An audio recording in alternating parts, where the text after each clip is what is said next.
Hey there guys, welcome to another Rust Electricity video. This time we're going to be doing a tutorial on automatic lights, so that when you enter a room the lights turn on, and when you exit a room the lights turn off. Let's have a look at what this looks like in practice. So in here I've got one set up. When we enter the room the light will come on, and when we exit the room the light will turn off. So again, go in, turns on, go out, turns off. It's a pretty nifty little setup here, and we're going to show you how to make this. So what I've done on this side is I've actually already placed out all the components, and we're going to wire this all up together so that we can see how that all works. But I want to show you the different sections and show you sort of what's happening with everything before we do that. So on the outside, right down there, you can see I've got a generator to produce energy that's going into a large battery, although I wouldn't need the battery necessarily. I just like to have that because I think it's pretty good practice. Okay, so then the power comes into here, and this is the mains, so you can turn the whole system off from this switch. It's always good practice to put a gate switch right after your battery as a mains switch. And if you're not using a battery, put it right after your generator. Okay, so the next thing that happens is we've got a couple of electrical branches, so we need to split off some power. And again, we're going for efficiency here. We want to use the least amount of power so that we can save the most amount for other stuff later on in the chain if we chain this all together with a bunch of other stuff. So we've got two laser triggers here. Each of those is going to use one electricity. So what I've done is I've branched off, on each of these I've branched off 2 and 2 here.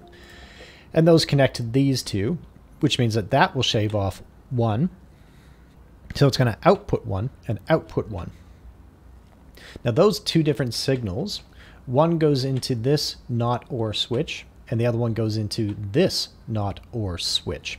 And those are connected to our memory cell. And that's what's handling the switching back and forth from here. And then if you also notice when we go out, the control display there actually switches on. So those are our two outputs. If it's outputting to there, inverted output, the light goes on. And if it's going to output, then our counter goes on. Okay, cool. Down here, we also have another bridge that is set to 2, and the bridged power goes up into the memory cell. 1 is shaved off by the memory cell, and then one last single one is pushed out to here, or it's pushed out to here depending on which one is set. That's a basic rundown of that. And then we go down to this side. And again, our main power is coming down here, and we're going to bridge off again 2 and 2 to power these two. And then finally, the bulk of our power, because we got the large battery, it's outputting 100 power. The bulk of our power, remaining power, is being pushed out of here into here. So that means that we've still got from 100 with this whole system, we've still got technically 84 remaining, but I've shaved 1 off with this counter display. But we've got 84 power remaining. So this whole setup takes 16 power to run. Keeping in mind as well, that's with the master switch as well, which does take down 1. So if you remove the master switch, you would effectively have this whole system for 15 power. Okay, I'm going to turn off that master switch because that battery is charging. And let's head outside. And again, look at all of our pieces and start wiring this all up so that it's going to work. So our first component here is just standard power. We need to go from the generator into the battery. And that's going to start the battery charging. Now we're going to power out into our main.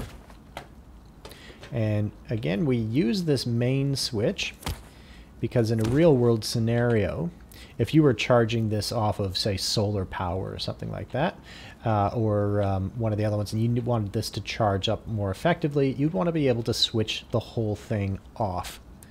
Okay, our next step is to feed this power into our electrical bridges.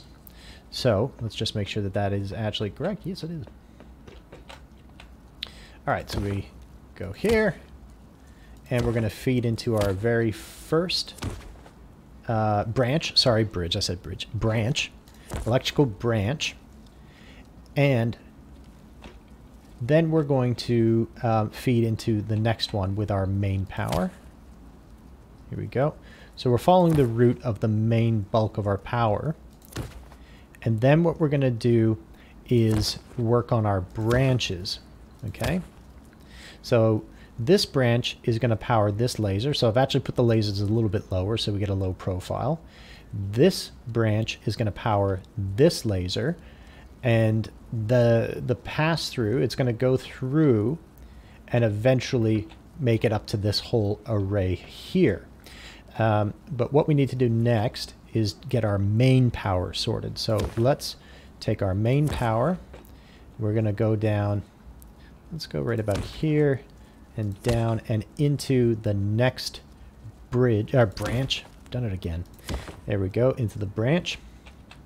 This branch, which will output 2, will go up into the memory cell and then eventually either go this way or that way, depending on which one of these two has been set. So let's again continue with our main power here. Here we go, and down, and we need to go into our next electric branch, and then main power out here, here, here, here, and here, and then main power out directly into our counter. Now this counter represents anything else that you might have later in your setup, because again, we still have that 83 units of power or 84 units of power remaining to go out to other stuff. All right, so let's take a look again. Our main power, the bulk of our power, goes through our gate, through the electrical branches, another electrical branch, 2 more electrical branches, and eventually terminates here on our counter. So it becomes a lot easier to see how we're branching off all these other powers. So let's take the branch from here. Now we're going to output 2 from here. So 2 is what we're setting. So we're only stealing 2 little bits of power. And we're going to curl around and go down here into this first laser. And then what we want to do is continue this one. So we're going to finish this whole laser path first, and then we'll come back and do the next one. So let's go here across, and then we're going to go into our first not or switch. The reason why we're using the not or switch is because we'll never have both of these running at the same time, and this also doesn't cost us anything to use, so it's more efficient. Okay, then continuing this path. So what will happen is when you break this laser, it will shoot those 2 power down here. Oh, sorry, 1 power. There's only 1 remaining. It will shoot that 1 unit of power down here, up through the and/or switch, across, and into the set position. Just going to double check that that was the correct one. Ooh, no, it wasn't. Sorry, that should go into the reset position. So let's just change that. Here we go. We're going to go here, here, down, and into reset. And that is where that 1 little bit of power will end, is at the reset. So that's our first laser taken care of. You might be wondering why we're using this not or system. That's because the other turn off switch, this laser right here, will eventually connect through here as well. So we want it to go into the same memory cell, but we'll worry about that in a second. All right, let's branch off our second laser now. So again, we've got 2 power coming out of here and going into here. that wasn't very tidy. Let's try that again. So 2 power coming out of here and going down to our laser. And that's going to shave off 1 power. So we've got 1 left to go out once we break the break that laser. And we're going to go across and into input A of our other NOT OR switch. And this one will output into our set position. So when we break this, 1 unit of power goes up, goes through, and then activates the set position on our memory cell. We're going to go across to these other lasers now, and we're going to set those up because it's basically mirroring the same thing, but on this side. So branching out again, 2, and we'll go down and into this laser. So it's got to match the inside ones, because what we want to happen is the first one activates the off position and the second one on, and then on off. Just so that no matter which way you pass through, the last one that you pass through is the correct one. So we are setting up the inside one. This is the turn on switch. So the turn on switch, this one is going to this, which will go to set. So that turns on this side. So let's continue this 1 bit of power. So we've got 1 lonely little one here. It's going to line up here and go up into input B. And then once that laser line has broken, it will shoot the 1 power up through here and into the set the same way that this one does.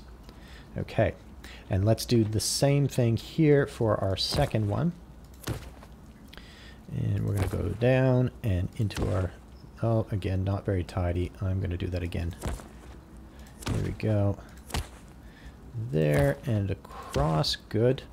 Now let's go our power out and down, and this needs to go up into here, and there it's into input B. So this laser and this laser do the same thing, and the inside lasers, this laser and this laser, do the same thing as well. The outside lasers go into here and activate reset. The outside lasers go into here and activate the set one. So now we want set, sorry, let me just make sure I got this right. Yes, we want set to activate the light, and we want reset to activate the counter. We're just going to make sure that that is set on show pass-through. Good. Okay, now the only thing that's remaining here is that we need to power these ones. Our main power is already continued on, but we can branch off, and we only need 2 bits of power to branch off to go straight up and power the light. So we're going to go straight up into power in on the memory cell, and then we've already connected these. So 2 power in, the memory cell shaves off 1 power out here if it's set, and 1 power out here if it's reset. I hope I got that right. Sorry, the opposite way of whatever I said. It'll make sense. If it doesn't make sense, just switch those 2 around and you'll be fine, or switch these 2 around and it will work. Okay, so looks like we've got everything wired up correctly. The only thing we need to do is activate the main switch and hope that everything worked. It's already on set, so I'm just gonna see if I can break that line. There we go. Okay, ooh, I must have hit both. Ah, okay, so I can see that I've actually got them reversed. So this is actually a good example where we can show how easy it is to actually fix that. We're just going to take that out, connect that across there, and that across there, and then we're going to get the correct functionality. Where we go out here, that turns it off. We cross, turns it on, cross, turns it off. Cross, turns it on, cross, turns it off.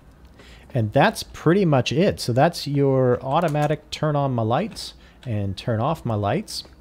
Again, by the end of your main circuit, you're still left with 83 units to play with for other stuff. So we've done really efficient with this whole setup. We haven't wasted anything. There's no extra power that's being wasted that's going anywhere, or no significant amounts of power that are being wasted.